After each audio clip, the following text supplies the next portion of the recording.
নমস্কার বন্ধুরা, কেমন আছেন? আশা করি ভালো আছেন।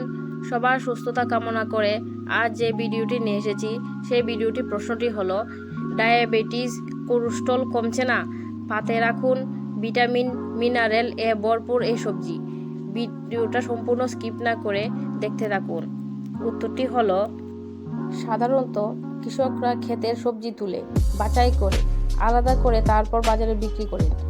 আজকাল এমন একটি সবজি পাওয়া যাচ্ছে যা কৃষকরা সরাসরি বাজারে নিয়ে গিয়ে বিক্রি করছেন, সবুজ ছোলা।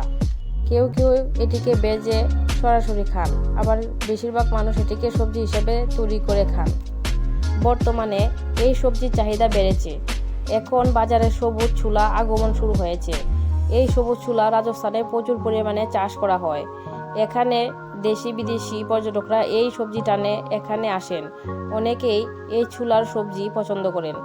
এই সবজি চাহিদা এতটাই বেশি যে মানুষ এটি নিয়মিত রুটি ও ভাতের সঙ্গে সবজি হিসাবে খান। বদ্রাসার গ্রাম থেকে সবুজ ছোলা বিক্রি করতে আসা বলদেব আমাদের জানান, এই সবুজ ছোলা মশরুম মাত্র 1 মাসেই চলে। তাই এই সময় অন্য শাক সবজি বাদ দিয়ে অনেকেই সবুজ ছোলা বিক্রি করছেন। এমন অবস্থায় এই ছোলার দাম 1 থেকে 1.5 কেজি মাত্র 50 টাকা। এক গুচ্ছে 70 থেকে 100 বা তার বেশি সবুজ ছোলা পাওয়া যায়। এই সবজি খেলে আমাদের শরীরে শক্তি আসে। আয়ুর্বেদ চিকিৎসক ডক্টর অমিত গেহলট আমাদের সঙ্গে আলোচনা করে জানান যে সবুজ ছোলা খাওয়া নানা উপকারিতা রয়েছে। এতে অনেক ধরনের পুষ্টিকর উপাদান পাওয়া যায়। এতে ভিটামিন, প্রোটিন, ফাইবার ও মিনারেল পাওয়া যায়।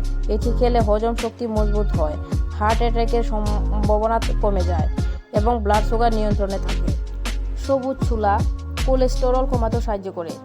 এটি নিয়মিত সেবন করলে শরীর সবল ও সুস্থ থাকে। এটি খেলে শরীর অত্যন্ত চটপটে হয়ে ওঠে।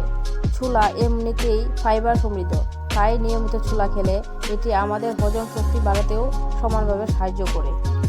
ভিডিওটি আজ এখানেই শেষ করলাম। পরবর্তী ভিডিও দেখার জন্য চ্যানেলটি সাবস্ক্রাইব করে রাখুন।